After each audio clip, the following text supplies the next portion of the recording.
meu amigo, minha amiga. Eu sou Jandir João Zanotelli. Sou professor, aposentei-me há pouco tempo, uns 5 anos já, pouco. Depois de lecionar 52 anos.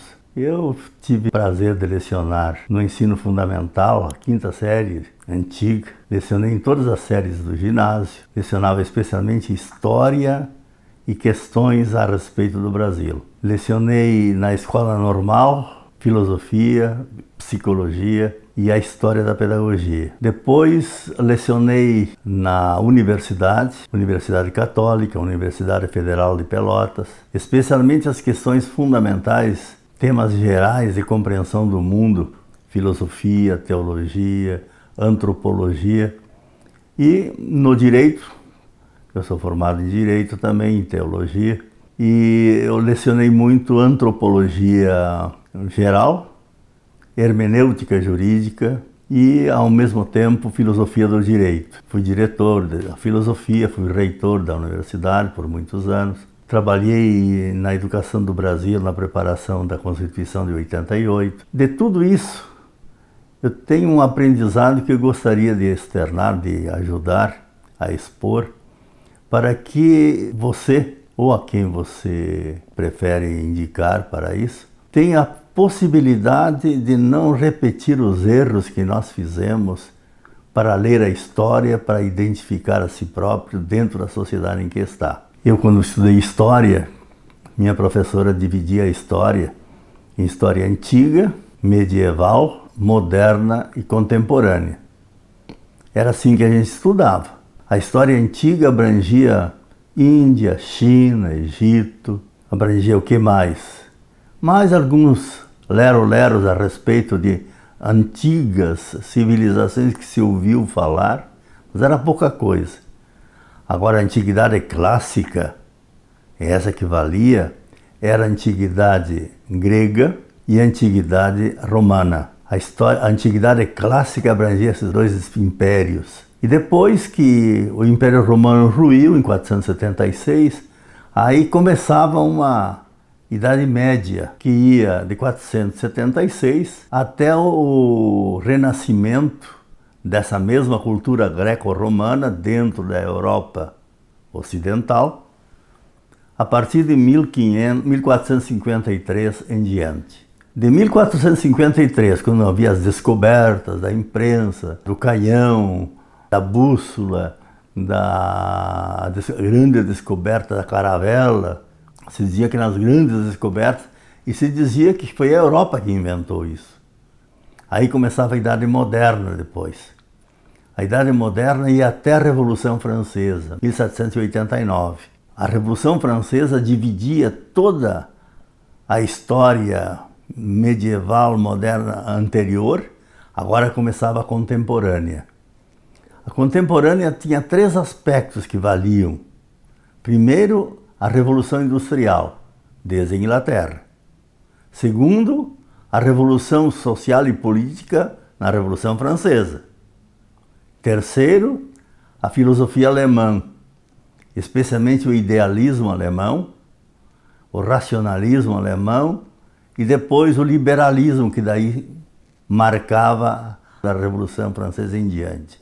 Tudo bem, era assim que se estudava história. Eu sou brasileiro, moro em Pelotas. E a história do Brasil? A história do Brasil começava algumas coisas antes de Cabral, umas 10 linhas.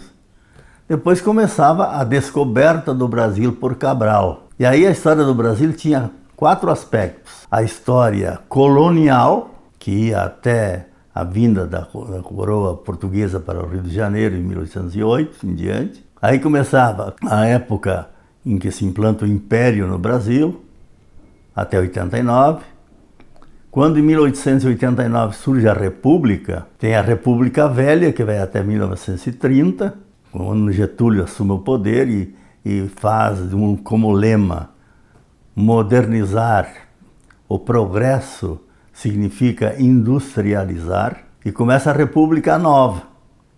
E aí com as etapas que vão até 64, 68, quando a ebulição social do Brasil se transforma depois numa ditadura, Depois, o fim da ditadura, o recomeço das questões democráticas a partir de 86, 88 em diante, e agora os últimos tempos que você já conhece. Isto significa para mim viver alienado, perdido, sem saber onde se está. Em lendo a história dessa forma, eu aprendi, indo para a Europa e participando de muitos encontros, que lá na Europa eu era brasileiro.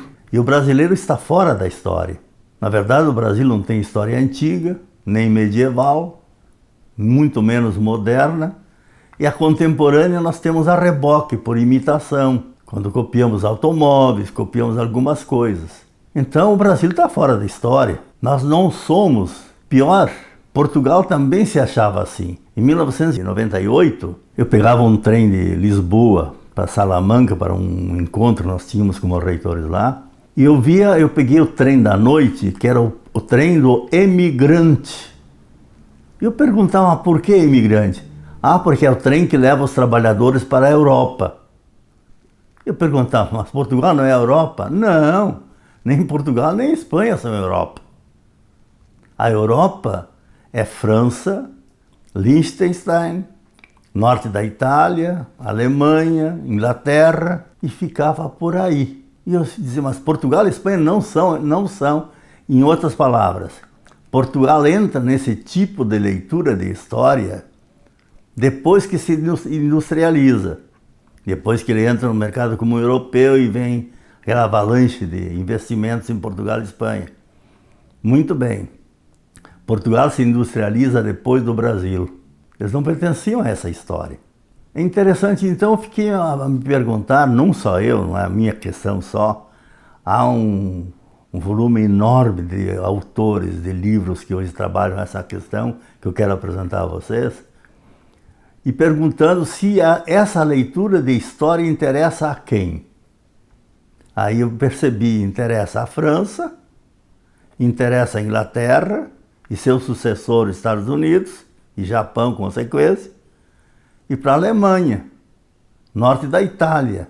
Para o resto, essa história não interessa e não é real. Essa história foi uma invenção que a Europa fez desde a modernidade. Se você quiser descobrir quem você é, e você não for capaz de descobrir como é a Europa ocidental saiu da Idade Média, porque só existe Idade Média para a Europa ocidental, o Império Germano-Latino. Por exemplo, se você olhar em 1553, o Oriente, Constantinopla, Bizâncio, todo o Oriente, eles não tiveram Idade Média. Os árabes nunca tiveram Idade Média. A China, a Índia, jamais tiveram Idade Média.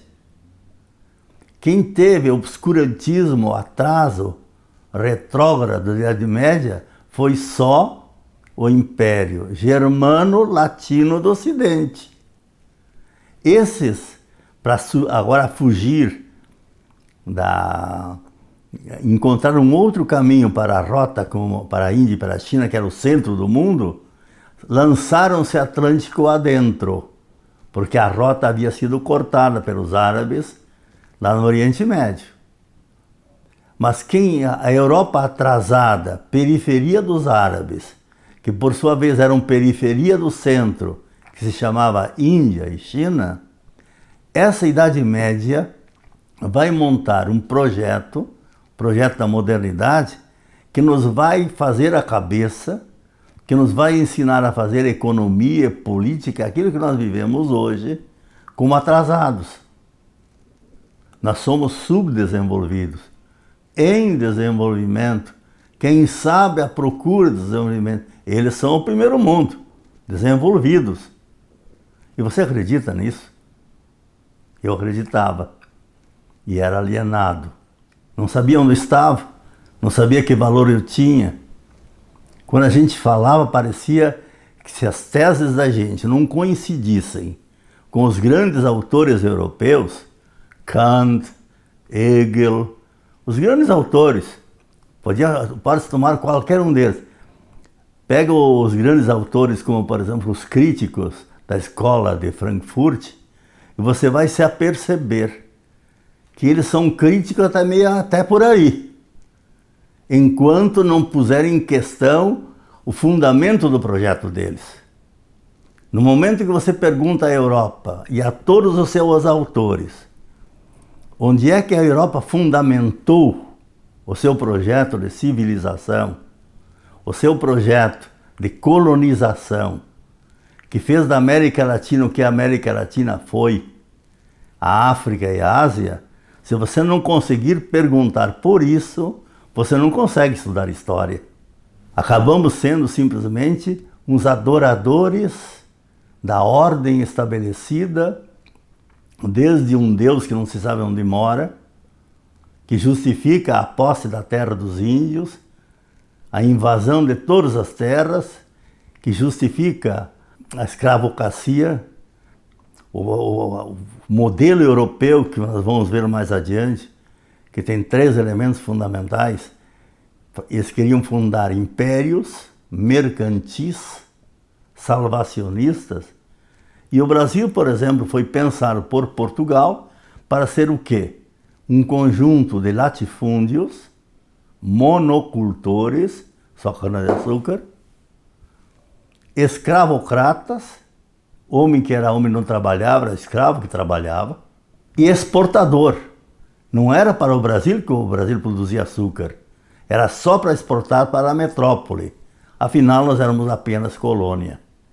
E ainda somos, de qualquer forma. Isso é a primeira questão que eu gostaria de lançar. Como então estudar a história?